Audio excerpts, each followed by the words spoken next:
Bismillahirrahmanirrahim. Assalamualaikum warahmatullahi wabarakatuh. Alhamdulillah wa syukurillah wa la hawla wa la quwata illa billah.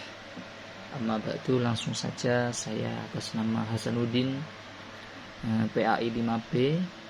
Saya akan menjelaskan tentang yaitu tugas ujian akhir semester, yaitu administrasi dan supervisi pendidikan yang diampu oleh dosen Bapak Fikri Fahrin MPDI.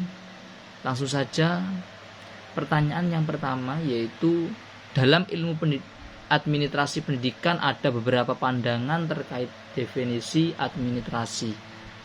Pertama, administrasi lebih luas dan manajemen. Kedua, administrasi sama dengan manajemen. Yang ketiga, administrasi lebih sempit daripada manajemen.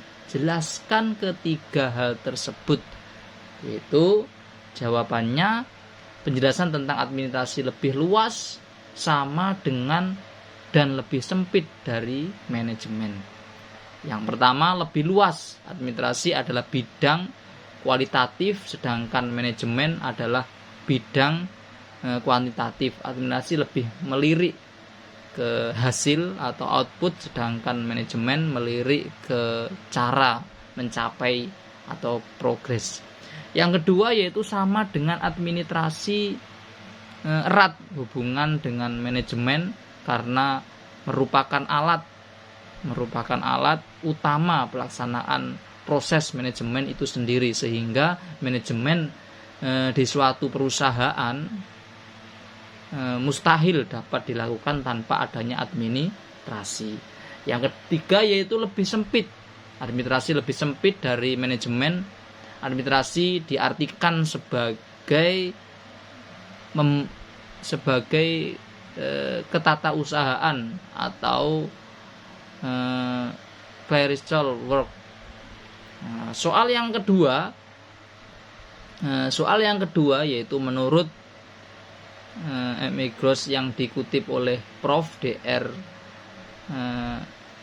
Engkoswara M.Ed dalam salah satu buku karangannya yang berjudul Administrasi Pendidikan dalam bab gaya dasar kepemimpinan, bahwa ada dua macam manusia, yaitu manusia X dan manusia Y, teori X dan teori Y. Ketika kita menjadi atasan atau pemimpin, kita tidak bisa memerlukan sama antara manusia X dan manusia Y karena karakter yang berbeda, sehingga menuntut gaya kepemimpinan yang berbeda. Pertanyaan adalah, untuk manusia X dan manusia Y kita lebih cocok menggunakan gaya kepemimpinan yang bagaimana, dan jelaskan kenapa harus menggunakan gaya tersebut.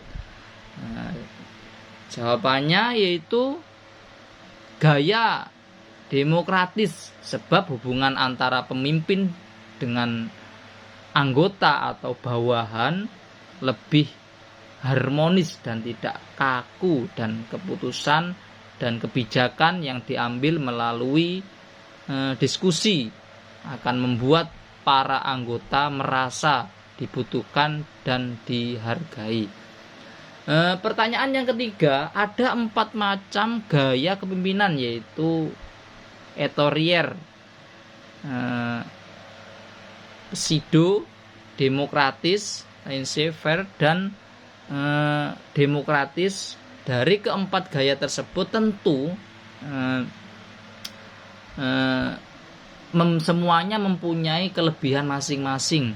Pertanyaan adalah, keempat tersebut menurut Anda mana yang paling baik untuk dipakai untuk zaman sekarang ini, dan jelaskan alasannya. Yaitu jawabannya yang ketiga, gaya demokratis, sebab gaya kepemimpinan ini memiliki karakteristik sebagai berikut.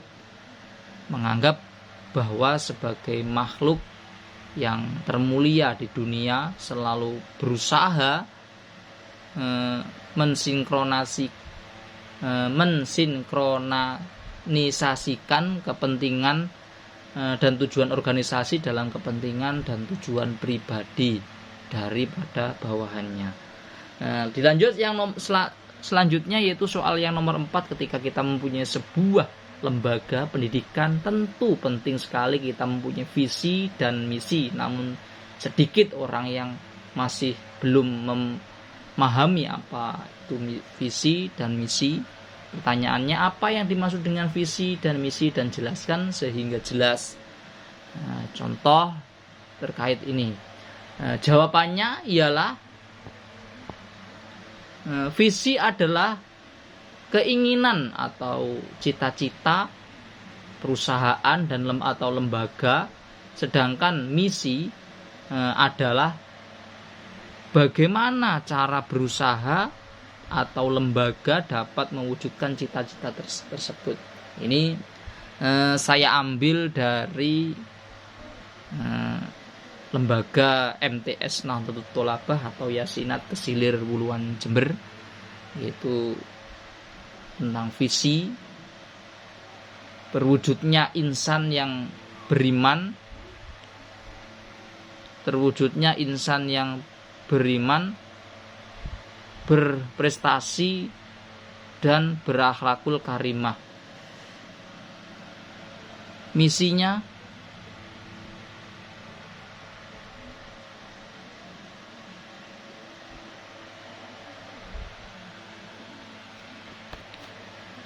dengan misi-misi tersebut sangatlah